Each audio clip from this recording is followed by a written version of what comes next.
Hello नमस्कार दोस्तों। तो आज हम बात करने वाले हैं अडानी ग्रीन के बारे में। तो काफ़ी दिनों से ये शेयर काफ़ी लो पे चल रहा है और अपने हाई से लगभग 30% लो तक आ गया है।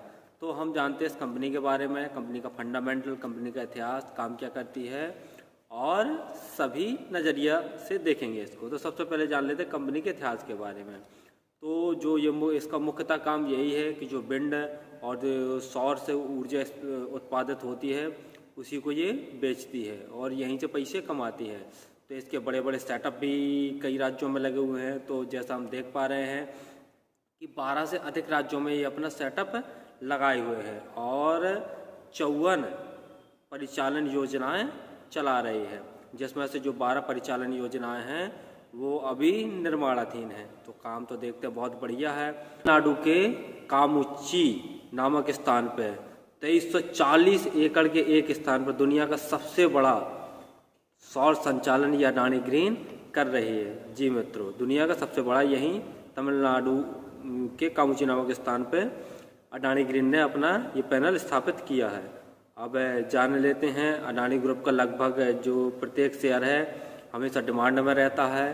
कारण इसका यही है कि जो शेयर मार्केट में है इसने अपना वर्चस्व बना के रखा है। इनके शेयरों पर भरोसा है सभी शेयर धारकों को और देखा जाए तो पैसा भी बहुत सारा इसके शेयरों ने कमा के दिया है, जो कि अन्य शेयरों के मुकाबले बहुत ज़्यादा हैं। और ये शेयर मार्केट में काफ़ी अडानी ग्रुप मजबूत भी माना जाता है। जैसे हमारा टाटा ग्रुप है, रिलायंस इंडस्ट्रीज ग्रुप हैं, तो ये एक मजबूत ग्रुप माने जाते हैं। इसलिए जो शेयर धारक हैं इन पर भरोसा करते हैं और अपना पैसा लगाते हैं। और जैसे देख पा रहे हैं हम कि लगभग 39.2% है जो अक्षय ऊर्जा मतलब यही रिन्यूएबल एनर्जी लगभग यही अडानी ग्रीन उत्पादित करके देती है। और यह कंपनी रोज़ प्रतिदिन नए नए प्रोजेक्ट ला रही है, जो कि प्रत्येक कंपनी के लिए अच्छी बात है। और इस प्रोजेक्ट को पूरा करने के लिए कंपनी कर्ज का सहारा लेती है, जिसके कारण इसके ऊपर कर्ज बहुत सारा हो गया है। और देखते हैं जो शेयर गिरने के मुख्य कारण क्या हैं। तो पहला कारण तो यही है कि जो शेयर अपने हाई वैल्यूएशन पर चल रहा था, जो कि कहीं ना कहीं एडजस्ट नहीं कर पा रहा था। तो ये अपने जो वास्तविक वैल्यूएशन है उसको एडजस्ट करने की कोशिश कर रहा है। अभी भी देखें तो अभी भी हाई वैल्यूएशन पर ये शेयर चल रहा है।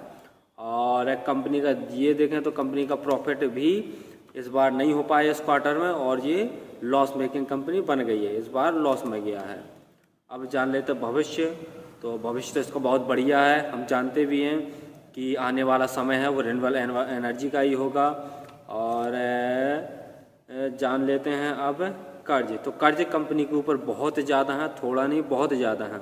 मतलब कंपनी के पास अगर 1 रुपये खुद का है तो लगभग 44 रुपये हमारे कर्ज के हैं। तो कर्जा तो बहुत ज़्यादा है। अब देख लेते हैं इसका फंडामेंटल। तो जैसा हम फंडामेंटल देख पा रहे हैं तो मार्केट कैप इसका 3.34 लाख करोड़ का है। और जो कैश फ्लो इसके पास है, यानी इसके पास जो रिजर्व कैश है वो 369 करोड़ है। उधारी बहुत ज़्यादा है इसके पास, 17,289 करोड़ की इसके पास उधारी है। और ROE देखें तो दोनों नेगेटिव में हो गई हैं, जो कि बहुत ये सोचने वाली बात है और कंपनी के लिए भी ये गलत बात है। अब प्रॉफिट ग्रोथ देखते हैं तो प्रॉफिट ग्रोथ भी -115% गिरा हुआ है। तो सब कुछ देखते हैं तो लगभग थोड़ा सा इसका चार्ट पैटर्न भी देख लेते हैं। तो 1442 का लो मारा था और हाई इसने 3048 का मारा था। अगर अभी प्राइस देखते हैं तो 2126 रुपये लगभग इसके आसपास अभी इसका प्राइस चल रहा है। तो चलिए देख लेते हैं हम शेयर होल्डर्स के बारे में। तो जैसे हम शेयर होल्डर्स देख पा रहे हैं कि जो प्रमोटर्स हैं, प्रमोटर्स ने अपनी थोड़ी सी हिस्सेदारी बढ़ाई है, 60.14 से 60.45 कर ली है। जो FII है हमारे विदेशी निवेशक, उन्होंने की हिस्सेदारी 15.25 है। DII है, उनकी हिस्सेदारी 1.26, बाकी बची पब्लिक की हिस्सेदारी। और प्लेज देख लेते हैं, प्लेज शेयर। तो प्लेज शेयर भी इस कंपनी ने अपने प्लेज कर दिए हैं ज़्यादा, 1.1% से बढ़ाकर 4.27% तक इसने अपने जो शेयर हैं वो प्लेज कर दिए हैं। और तो ये भी कहीं ना कहीं गिरने का कारण है। अब हम देख लेते हैं इसके क्वार्टरली रिजल्ट। तो जैसा हम देख पा रहे हैं कि जो नेट सेल्स है सितंबर 2021 में 4,848 करोड़ थी, जो सितंबर 2022 में जो घट के देखते हैं तो 2,912 करोड़ रह गई है, यानी बहुत कम है। खर्चा देखते हैं तो 4,232 करोड़ था सितंबर 2021 में, और जबकि सितंबर 2022 में 2,978 करोड़ हो गया है। अदर इनकम देखते हैं तो अदर इनकम थोड़ा सा बढ़ा है, 113 करोड़ से बढ़कर सितंबर 2022 में 130 करोड़ हो गया है। अब जानते हैं प्रॉफिट आफ्टर टैक्स, तो देखते हैं 2021 में 101 करोड़ के इस कंपनी ने प्रॉफिट निकाला था अपना, और जबकि सितंबर 2022 में देखते हैं तो -93 करोड़ का घाटा हुआ है कंपनी को। और इसके जस्ट पहले वाले जून 2022 के क्वार्टर में देखते हैं तो 132 करोड़ का प्रॉफिट निकाला था। तो इसीलिए शेयर गिरने का यही कारण है कि सितंबर 2022 में इसने ना तो प्रॉफिट निकाल पाया है, और ये क्वार्टरली रिजल्ट था। अब हम ईयरली रिजल्ट देख लेते हैं, जो कि वार्षिक रिजल्ट होता है। तो वार्षिक रिजल्ट जैसा हम देख पा रहे हैं कि ईयरली रिजल्ट है, तो जो नेट सेल्स है वो हमारी बढ़ती जा रही है।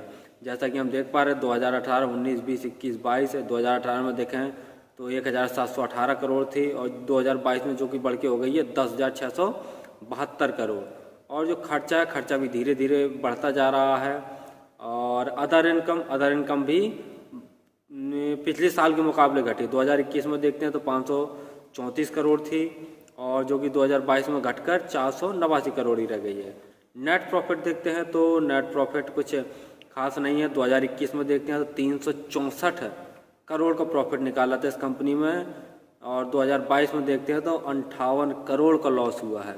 यानी कहीं ना कहीं देखते हैं तो 2022 इसके लिए बैड ईयर रहा है, और सेल्स ग्रोथ भी घटा है, नेट प्रॉफिट भी घटा है, और जो अदर इनकम है वो भी घटा है। तो देखते हैं सब कुछ घटता ही जा रहा है, तो जो कि कंपनी के लिए अच्छी बात नहीं है। तो कंपनी को इस विषय पर थोड़ा ध्यान देना होगा, और जो अपने खर्चे हैं वो घटाने पड़ेंगे। और इसके गिरने के कारण ये भी है कि कहीं ना कहीं पेट्रोल, डीजल, महंगाई, ये सब भी इसका मुख्य कारण हो सकती है। और क्योंकि पेट्रोल डीजल के रेट तो आप देख ही रहे थे, अभी थोड़ा सा कंट्रोल में आए हैं, तो स्वाभाविक सी बात है। तो और सभी कंपनियों पे इसका प्रभाव पड़ा है, और कहीं ना कहीं महंगाई की मार सभी देश झेल रहे हैं।